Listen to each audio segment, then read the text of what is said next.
Hey, it's George. I just want to say thank you for listening to this Trainer Spotlight episode. Let's not waste any time and get right into it. Coach, what's going on? Tell us a little bit about who you are. My name is Lorelei Capuzzi. I was fortunate enough to get my undergraduate degree from Georgetown University many moons ago. I have a number of certifications. I have my personal training certification. I am a women's coaching specialist, a menopause coaching specialist. Both of those certifications are through the incredible Girls Gone Strong Academy. I also have a pain free performance specialization. Um, and I started at my local YMCA. I loved working there. It gave me the opportunity to work with a wide variety of clients. I got the chance to work with individuals with intellectual disabilities, physical disabilities, youth, elderly, athletes, all of it. And I genuinely think it made me a better coach. And I'm so grateful for my time there. Post COVID, I switched gears and opened up my own business, Siren Call Fitness. And I actually operate out of my home gym, just outside of Boston. I get the chance to work with a lot of different clients, but I think my true passion is helping middle aged women, kind of 35 to 40 plus, fall in love with the process of weightlifting. I'm 49. I grew up in a time of thin at all costs. Exercise was a means to burn calories, low fat diets, all of it. And I really want to shift the narrative to helping women feel empowered, really embrace their strength, find their strength, and fall in love with the process. And to finally kind of put themselves on the list. Oftentimes, we have this long list of people that we love and we care for, and we're not always on that list. And so, encouraging my clients to do that is tremendously rewarding. Tell me a funny or interesting story about yourself that helps me and the audience listening to this show get to know you a little bit more as a human. So, in April of 2022, I had a niece who was playing professional soccer in Lithuania. And my great grandparents were from there. I had the opportunity to go a couple of years earlier with my parents and one of my sisters, and it was amazing. So I decided this was going to be the perfect opportunity for me to take my 5 children to Lithuania. Mind you, that this was very soon after Ukraine was invaded by Russia. So I planned this whole trip. We get there in one piece, and I have a neon green 9 passenger diesel stick shift van. Great. We get in the car, we're in the parking garage trying to make our way out, and I don't have reception, so I don't have directions yet. But, you kind of got to get going with the flow of traffic. Anywho, I got onto the highway, start going in one direction, only to see a sign that says Kiev this way. Needless to say, I panicked, thinking, that's not the way I want to be heading with my children. So I pulled over on the highway in Lithuania, had a moment of panic, then righted the ship, managed to get the car moving in the right direction, only to then, several hours later, have one of my sons confess to me that he had also seen the sign and also panicked, but somehow managed to stay calm, cool, and collected and not freak out as I was internally in the car. So I feel like this is paints a pretty picture of probably a not entirely sane woman doing things, but somehow managing to find a way to make it work. What strategies do you use to attract and retain clients in your personal training business? Everyone has different approaches, and it's important to find moments to open our minds and learn something from each other. And I think this is one of the aspects within our business that is more or less glazed over and really good to find out what other people are doing.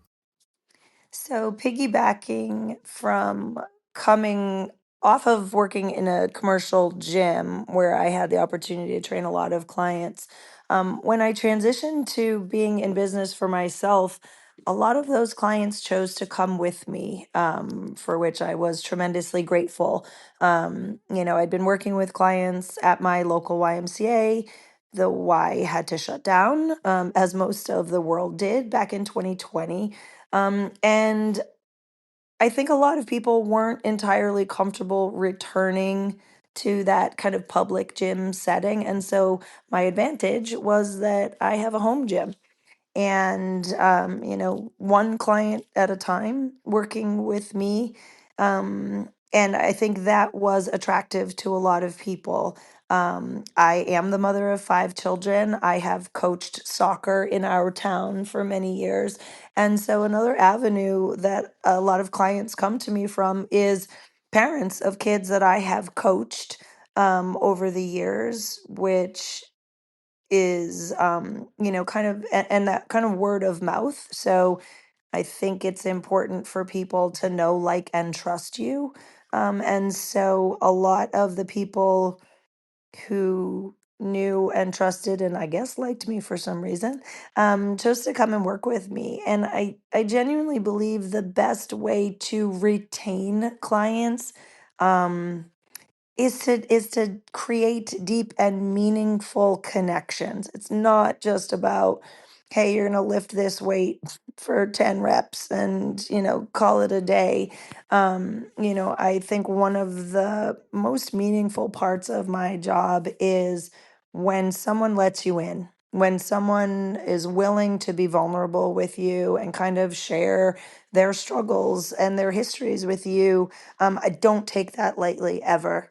I am always humbled when people choose to be open and honest and vulnerable with me. And so I do really find just the human connection is a great way to keep clients. What is your process for assessing a new client's fitness level and addressing their goals directly? The way I assess clients might differ from how you do it, and both can be incredibly effective.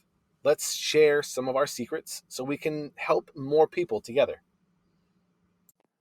So I was really fortunate. My first boss who hired me as a brand new personal trainer who had literally zero training history working with clients really took me under his wing and kind of pointed me in the direction of really amazing coaches in our field. And so I immediately started following and learning from Mike Boyle, Dan John, Tony Gentlecore, Eric Cressy, all of these really phenomenal coaches who'd been in the business for a long time. And so, one of the things that I learned quickly from Tony Gentlecore was, the fact that most people don't really love to be assessed in kind of like, here, you do this, and I'm going to watch you and then tell you all the things that are wrong with you, and that you don't know how to move your body or you have no body awareness, these kind of things. And so, my assessment of clients is really walking them through a manageable first session. I like to get people performing foundational movement patterns, so I'll ask them to do a squat, hinge, lunge, push, pull, carry, those kind of things. Without telling them, hey, I'm watching you to see how you move and what's wrong with you. And then I'm going to give you a laundry list of things that you should be ashamed of. And that's just me. I know that I get self-conscious when eyes are on me. And so I try to remember that clients coming in, especially those who might be deconditioned or this is their first time doing strength training exercises, it can be intimidating. And so I like to kind of walk them through a session, and it's less about kind of highlighting any malfunctions, and more about figuring out, like, okay, this is the path that we're going to take to get you towards where you want to be. What are some of the certifications that you hold, and how do you stay up to date on the latest fitness trends and research? I built Fitly to help coaches and driven trainers find ways to provide the best services for the clients. Everyone's approach to problems is different because we look at problems differently from our own mind. Um, how do you continually develop your skill set? In addition to my personal training certification, I hold two certifications from the Girls Gone Strong Academy, the women's coaching specialization certification and the menopause coaches specialization. I also have the pain-free performance specialization through John Russin. And each of these certifications also have ongoing education groups online where you're continually interacting with and learning from other coaches. Um, Each also have like very active Facebook groups, where you can kind of pick each other's brains and learn in that way. I'm also connected with just a lot of coaches like you, George, who I've met from various conferences, etc., and tend to do the same with them as well. What's working with your clients, what's not working with your clients, or hey, I've had this pop up with a client. Any experience, any tips, any tricks?